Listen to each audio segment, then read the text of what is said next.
மாண்புமிகு கொறடா மாண்பு உறுப்பினர் வேலு அவர்கள். மாண்புமிகு பேரவைத் தலைவர்களே, நீங்கள் சொன்ன கருத்தை திராவிட முன்னேற்ற கழகத்தின் சார்பாக முழுமையாக நாங்கள் ஆதரிக்கிறோம். காரணம், ஒரு திருத்தம் எப்பொழுதும் கொடுக்கிற பொழுது அன்றைக்கு ஏதாவது பிரச்சனை இருக்கும் என்று தான் சம்பந்தப்பட்ட உறுப்பினர்கள் எழுந்து அந்த திருத்தம் எங்களுக்கு ஏற்புடையதல்ல, அந்த திருத்தத்தில் இப்படி மாற்றம் செய்ய வேண்டும் என்று கருத்தை சொல்வதற்கு முழு உரிமை உண்டு. அன்றைய தேதியில் அன்னைக்கு பிசினஸ் முடிஞ்சிடுது. அன்னைக்கு இன்னொன்று கூட அவர் கேட்கலாம், நீங்கள் திருத்தம் கொடுத்தீங்களே, முதலமைச்சர் அவர்கள் இந்த திருத்தத்தை ஏற்றுக்கொண்டு தீர்மானத்தை நிறைவேற்றுகிறார், அது எங்களுக்கு அது விளக்கமாக சொல்லுங்கள் கூட கேட்கலாம். அப்படியும் யாரும் கேட்கல.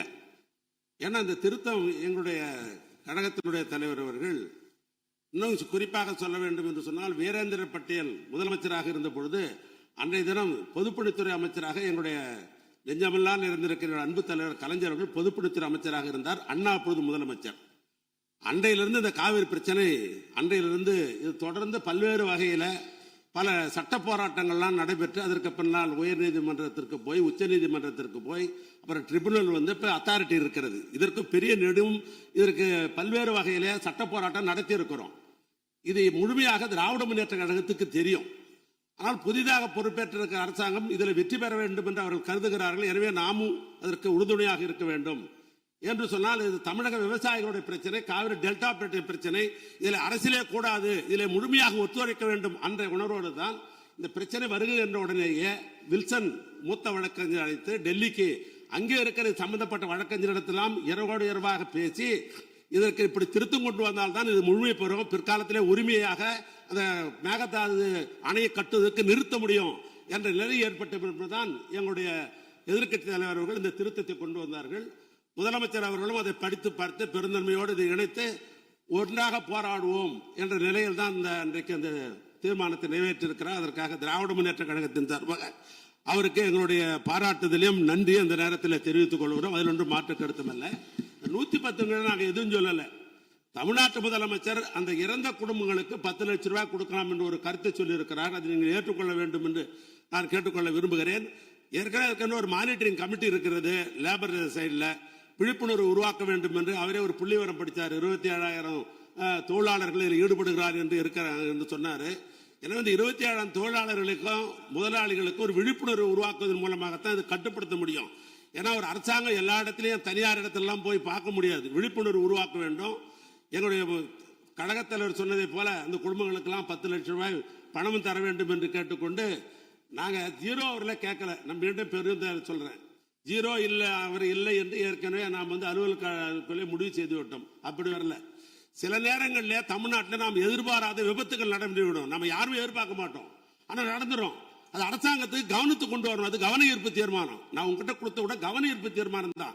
அந்த கவன ஈர்ப்பு தீர்மானத்தில் அனுமதித்தான் கொஞ்சம் விவரமா சொல்லியிருப்போம். நான் அதனால தான் சொல்றேன், அது வேற ஒன்றும் அல்ல, குற்றச்சாட்டு அல்ல. நான் மீண்டும் சொல்லுகிறேன், குற்றச்சாட்டு அல்ல. அரசாங்கம் கவனத்துக்கு கொண்டு வருகிறோம். எங்களுடைய கழகத்தலைவர் கேட்டதை போல அந்த குடும்பத்திற்கு 10 லட்சம் ரூபாய் பணம் முதலமைச்சர் அவர்கள் தர வேண்டும். மீண்டும் சொல்லுகிறேன், எங்களுடைய தலைவர், எங்களுடைய சட்டமன்ற உறுப்பினர் அத்தனை பேரும் சார்பாக மாண்புமிகு முதலமைச்சர் இன்றைக்கு பிறந்த நாள் விழா, அவருக்கு எங்களுடைய திமுக சார்பாக முதல்ல நல்வாழ்த்துக்களை தெரிவித்துக்கிற அதே நேரத்தில் இந்த தொழிலாளர் குடும்பங்களுக்கெல்லாம் பாதிக்கப்பட்ட குடும்பங்களுக்கு ஒரு 5 லட்சம் ரூபாயும், இறந்த குடும்பங்களுக்கு 10 லட்சம் ரூபாய் பணமும் முதலமைச்சர் அறிவிக்க வேண்டும் என்று திராவிட முன்னேற்ற கழகத்தின் சார்பாக கொண்டிருக்கிறது. மேகதாது பிரச்சனையை பற்றி இனி பேசுவதற்கு யாருக்கு அனுமதி இல்லை. நீங்க பேசுங்க. மாண்பு உறுப்பினர் காமராஜ் பேசுங்க. நீங்க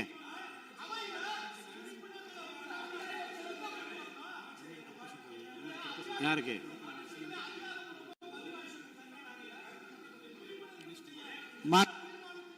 உறுப்பினர் கணேஷ்குமார் சொல்லுங்க. மாண்பு உறுப்பினர் கணேஷ்குமார் சொல்லுங்க. ஆனா மேகதாது பிரச்சனையை பற்றி நீங்க பேச அனுமதி இல்லை. மாண்புமிகு பேரவைத் தலைவர்களே, பிரச்சனை குறித்து நாங்க வரல, தீர்மானத்துக்கு நாங்களும் முழு ஆதரவு தான். தமிழ்நாட்டுடைய ஜீவாதார பிரச்சனைக்கு அரசு கொண்டு வரும் அனைத்து முயற்சிகளுக்கும் பாட்டாளி மக்கள் கட்சி 100% உங்களுடன் உறுதுணையாக தான் இருக்கும். எங்களுடைய கருத்து ஒரே கருத்து என்னவென்றால், அன்னைக்கு அவையில் வரும்பொழுது எங்களுக்கு முழுமையான அந்த விவரங்கள் எங்களுக்கு சரியா தெரியல. அதனாலதான் எங்களால் அன்றைக்கு எதிர்ப்பு தெரிவிக்க முடியல என்பதை இந்த நேரத்தில் பதிவு செய்து கொண்டு, நீங்க அவையினுடைய நடவடிக்கை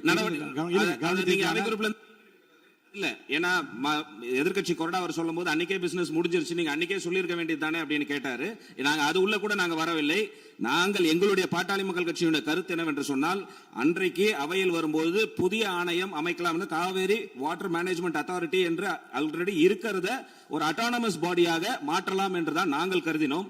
அது அப்படி இல்லாம மேகதாதுவுக்கு என்று தனி ஆணையம் அமைக்கலாம் என்ற அந்த திருத்தத்தை மாண்புமிகு எதிர்க்கட்சி தலைவர் அவர்கள் கொண்டு வந்ததை நாங்கள் அது இந்த அரசின் ஜீவாதாரத்திற்கு எதிராக நாங்கள் பார்க்கிறோம். ஏனென்று சொன்னால் சட்டத்தின் மூலமாக ஆல்ரெடி தீர்ப்பு பல தீர்ப்புகளின் அடிப்படையில் இன்றைக்கு அந்த அத்தாரிட்டி செயல்பட்டு கொண்டிருக்கிறது. அந்த அத்தாரிட்டியில கிடைக்க வேண்டிய உரிமையே நமக்கு இன்னைக்கு கிடைக்கல.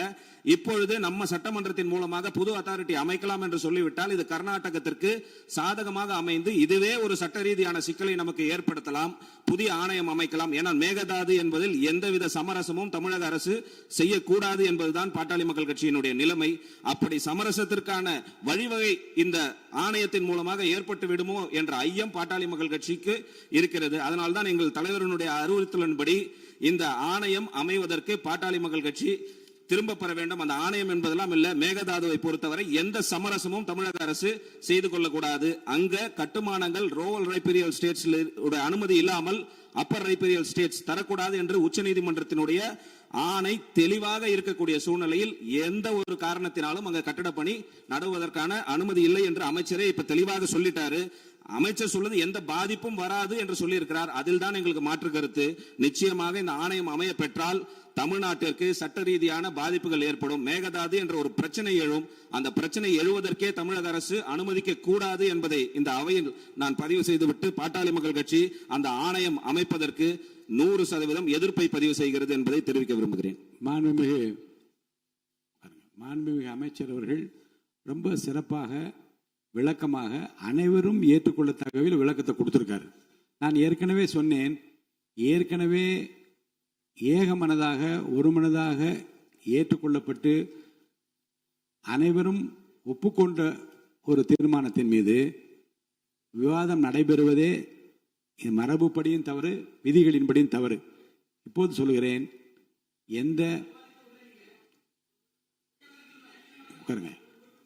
அன்று நடந்த விவாதத்தின் போது நடந்த நிகழ்வுகள் அத்தனை பேருக்கும் தெரியும். வாக்கெடுப்பு நடப்பதற்கு முன்பாகவே எதிர்க்கட்சி தலைவர் பேசினார். எங்களுடைய இந்த திருத்தத்தை ஏற்றுக்கொள்ள வேண்டும் என்று விளக்கினார். நீங்க அப்போ கையை உயர்த்தி அவருக்கு நீங்க குறுக்கீடு செய்து நீங்கள் சொல்வது ஏற்புடையதாலே என்று பேசியிருக்கிற வாய்ப்பு உங்களுக்கு இருந்து அப்போதும் அதை செய்யவில்லை. திருத்தங்கள் திருத்தங்கள் திருத்தங்கள் திருத்தங்கள் புரியுது. குறுக்க நீங்க முடிக்கிறது குறுக்க பேசுறீங்களா? அப்புறம் நான் எப்படி பேசுறது? அமைதியா இருங்க. நான் பேசி அது நீங்க பேசுகிற போது சொல்லுங்க. இப்போ அடுத்து திருத்தங்களுடன் இது ஏற்கப்படுகிறது, ஏற்போர் ஆமேன்க என்று நான் சொல்லுகிற போதாவது திருத்தங்களில் எங்களுக்கு உடன்பாடு இல்லை என்று யாரா கையை உயர்த்தி பேசி இருக்கலாம். அதுவும் நீங்க பேசவில்லை. மாண்புமிகு முதலமைச்சர் அவர்கள் தன்னுடைய தீர்மானத்தை திருத்தங்களுடன் என்று படிக்கிற போதும் யாரும் ஆட்சேபனை தெரிவிக்கவில்லை.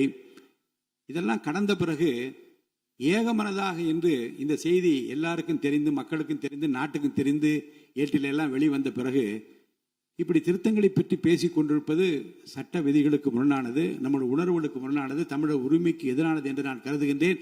மேகதாது பற்றி இனி பேசுவதற்கு இங்கே அனுமதி இல்லை. மாண்புமிகு விவாதத்தை தொடங்கி வைத்து பேசு. காமராஜ், நீங்க பேச ஆரம்பிங்க.